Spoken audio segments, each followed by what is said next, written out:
Hello, everyone. It is me, the fabulous Leo Brown, and I'm on here to talk about something that I think a lot of us, well, I won't say a lot of us don't talk about because we do talk about it, but something that I actually don't do a lot of. I don't do reviews. I review like television things, but I don't really review movies. So I figured I would do that. And I think with what's going on in the world, we need a little escapism. We need a little, fun. So, but don't worry, I am going to talk about what's going on in the world. Trust me. So this weekend, I had the privilege of going to the movies, and I went to go see Fences, and I went to see Hidden Figures. So I'm going to give my review on both films. So I want to talk about Hidden Figures first. Hidden Figures for me, first of all, I definitely think it was very well acted. Everyone did an absolutely amazing job. Of course, Janelle Monáe really was the standout for me because she was sassy. She was sassy but classy.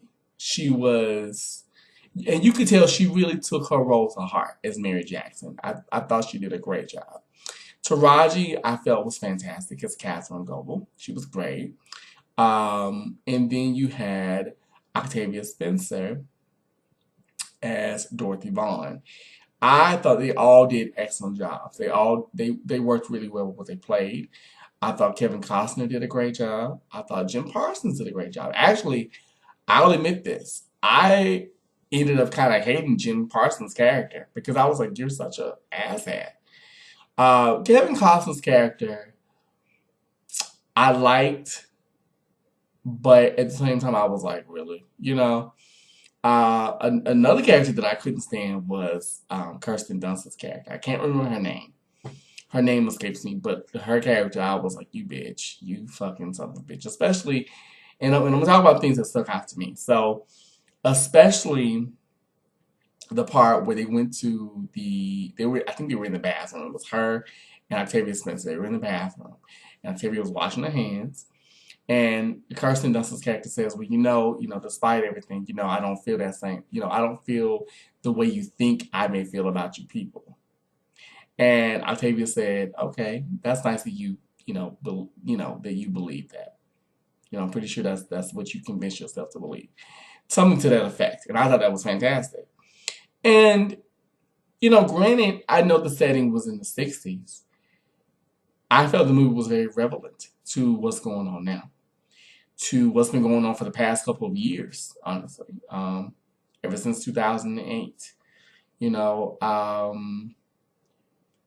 I thought that they covered the issues of race and separation and segregation very nicely. Um, it was wonderful to see women who were smart, who were strong, who held it together, not just for their community, but for themselves. Uh, I thought Taraji's character, Catherine, character, because I know Catherine is a real woman, but I thought Catherine was very strong, especially when it came to her using the bathroom. And I related to that, her running half a mile, because I went to high school in Virginia. So this was very much reminiscent for me. Not in that sense, like not in the sense of the discrimination that she went through, but I went to a high school that had a campus-like setting, and the bathroom was like half a mile across the hall. So I can remember, and yeah, that's a lot. And especially the part where she had to run in the rain, and Kevin Costner was like, "Okay, where are you? Like you've been gone for almost an hour. Where are you going? And you do this every day. Like where are you going?" And she basically was like, "Look, okay, I have to walk half a mile to the colored restroom.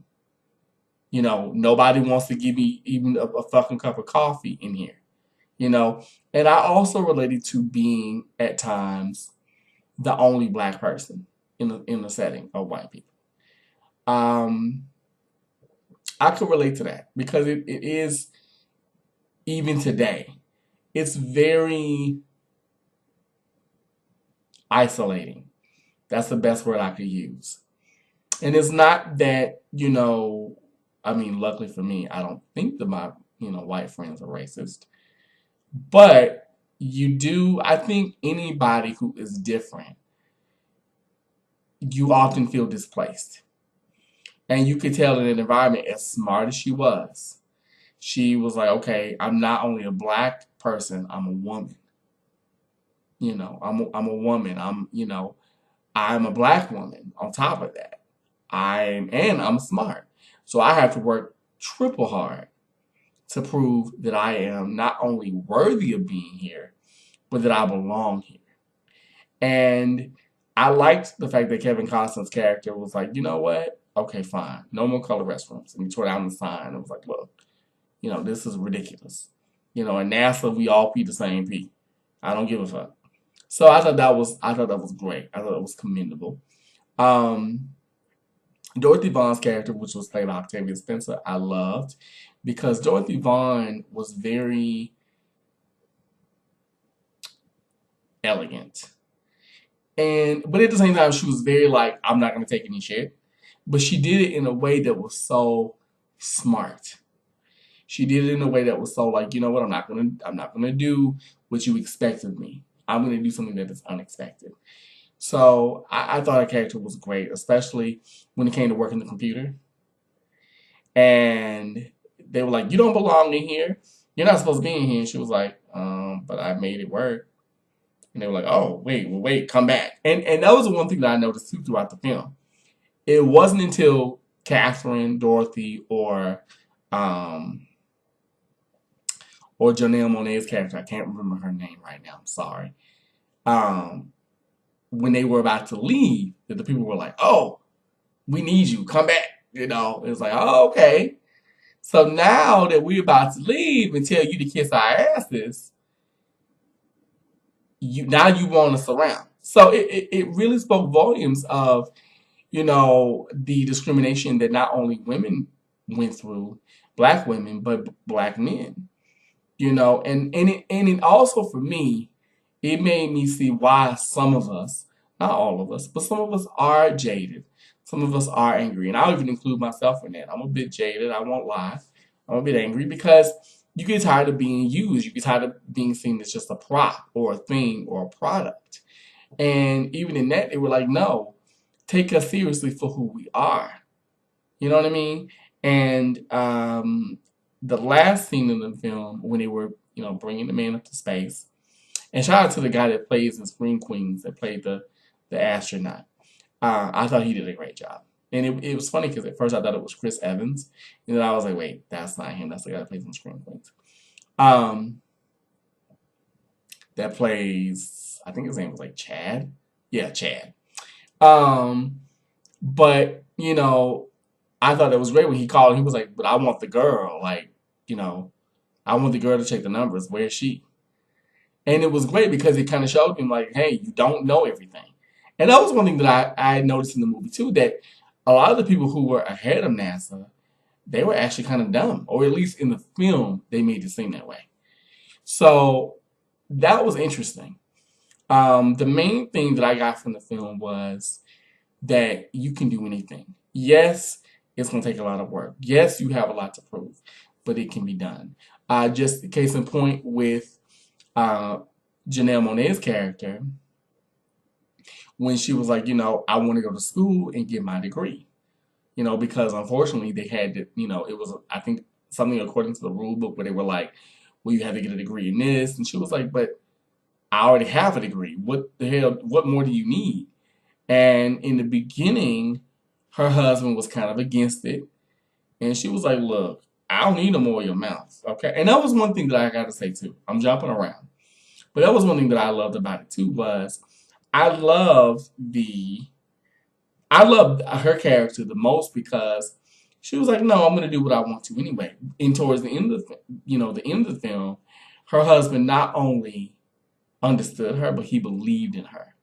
And she believed in him. And the one thing that I got from that was that in couplehood, whether it be gay people, straight people, whatever, you have to believe in your mates. That's the only way it's going to really work. So I felt that was wonderful. It was nice to see black love depicted on screen that was balanced. and you understood the man's anger, but you also understood her too. You understood her. She took her anger and put it and made it into passion, made it into ambition. So I thought that was a wonderful thing to see. Um, Taraji, when she got married, honey, to Mr. Ali with his beautiful, beautiful self. Um, I thought that was beautiful. To Jim Johnson. That was great. It was wonderful to see. That was a wonderful thing. And it also, for me, it spoke of many different things. That, it's never too late to find love. Love can come to you in any given moment. You just have to be open to it. And she was. And even though he made he stuck his foot in his mouth at first, she gave him a chance. And I say to all men and women who are single, who are looking for that one, give love a chance. Let love come to you, because you may be surprised. And it may not come in the package you want, but it will come. So it was a wonderful thing. I really enjoyed the film. Um, it was very inspirational. It was very motivational. I definitely say to you, if you haven't seen it, go see it. It was very deserving of the Screen Actors Guild Award that they won last night. I thought it was great. The one thing that I loved about it was that the parents of those children, of Catherine, of Dorothy, I can't remember her name, of Janelle Monáe's character. I'm so sorry, it escapes me. But the one thing I loved about it was that all the parents invested in their children. They all did. And the one thing I would say is, if you have a bright child, if you have a gifted child, invest in them. If you yourself are bright and gifted, invest in yourself. So I thought it was great. I thought it was a great film. It was wonderful. It's definitely a film I would definitely want to own, and I would definitely go see it again. So I thought Hidden Figures was fantastic. Go see it. It's a great movie. Now, on to Fences. So, where Hidden Figures was inspirational and motivational and very like, I can do it. I can do anything. They did it. So can I. And look at the odds they went through. Um, Fences was more emotional to me and more psychological. Fences made you really think about the family dynamic. It made you think about regret. It made you think about generational curses. It made you think about things from a deeper perspective, at least for me. I felt Denzel Washington, I understand why he won, because he was a son of a bitch. He was a dirty son of a bitch. Baby, I have never wanted to boil of some grease or some hot grits in my life. Viola Davis as Rose, I understand why she won. She did a wonderful job being the dutiful wife. The man that played the son, well, actually, both of the men that played the sons of Denzel's character, um, did great jobs. Did great jobs. And I related a lot to Corey. That was the son's name. I related a lot to Corey. I really did, because I I know what that's like to be around a man who feels, well, the only way I can rule my son is through fear. Where you have a woman who's like, well, I'm gonna go with it because it's my husband, but at the same time, I don't like the way my son is treated, so I can't really stand up for myself. It was great. Makai Williamson, I thought, did a great job as Gabe. It really made me, like, for me, the movie really made me think of my own family. It really did. Like, I could see a lot of my own family, and everybody knows a Rose. Everybody knows a Gabe. Everybody knows a Corey. Everybody knows these people, regardless if they were black. It was a wonderful film. It was very moving. The part that really got me was when he told her, like, hey, I've been messing around with you with another woman, um, you know, and not only that, but she's pregnant. And the woman, she ends up, and I don't want to give too much of the film away. If you haven't seen it, go see it. But she's pregnant, and eventually she ends up having a baby. I'm gonna give some of the movie away. But she ends up having a child, and he's like, well, now we gonna raise this kid. And she's just like, okay, fine. I'll raise the baby. Viola Davis's character. She's like, I'm gonna raise a child. But the woman that you knew, the woman you thought you had, is gone. And it really showed me how anger and bitterness and jadedness and control, how if you're not careful, everything that you do to people can slap you in the face. And it can leave you by yourself.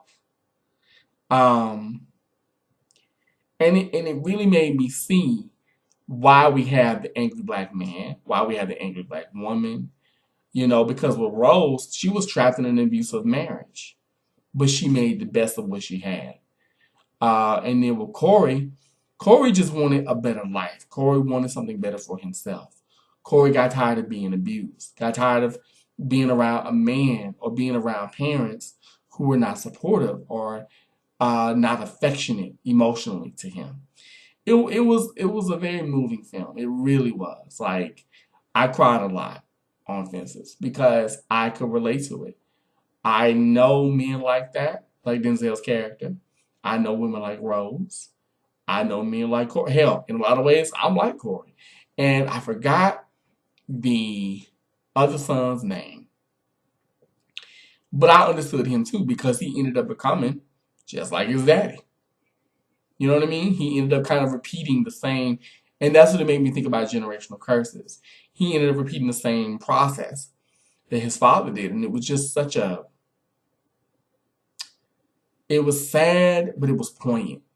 And it really made me just go like, wow, I need to look at my own patterns and my own pathology and my own history.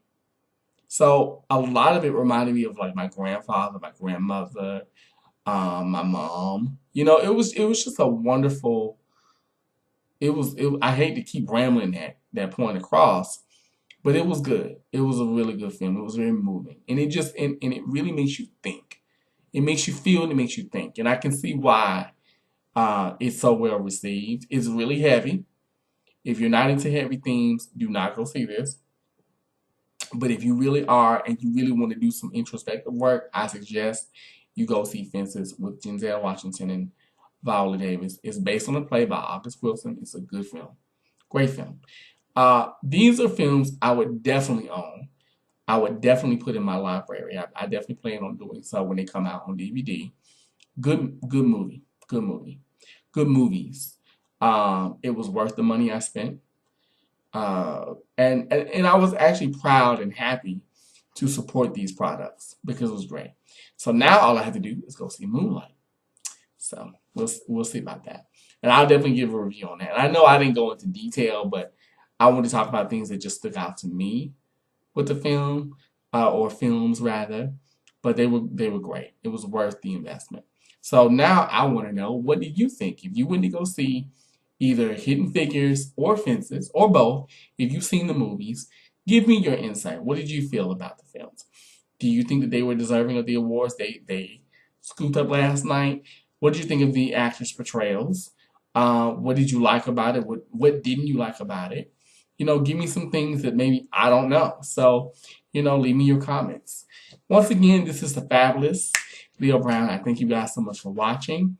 And like I said, I want to come on here and just do something light, something a little escapist, because I know the world right now we're going through it. And I'm going to say one more thing before I leave. For the people who are affected by the Muslim ban, whether you live here or not, I stand with you in total solidarity. I really do.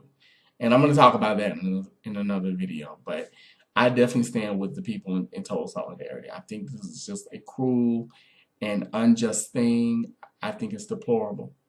I am not a fan of these actions at all. If I could, I would delete my Uber, but we don't have Lyft where I live yet. So, and I like Lyft better anyway. But I'll talk about that on another video. But until next time, honey, it is me, the fabulous Leo Brown, and I will see you all later. Okay? Bye-bye.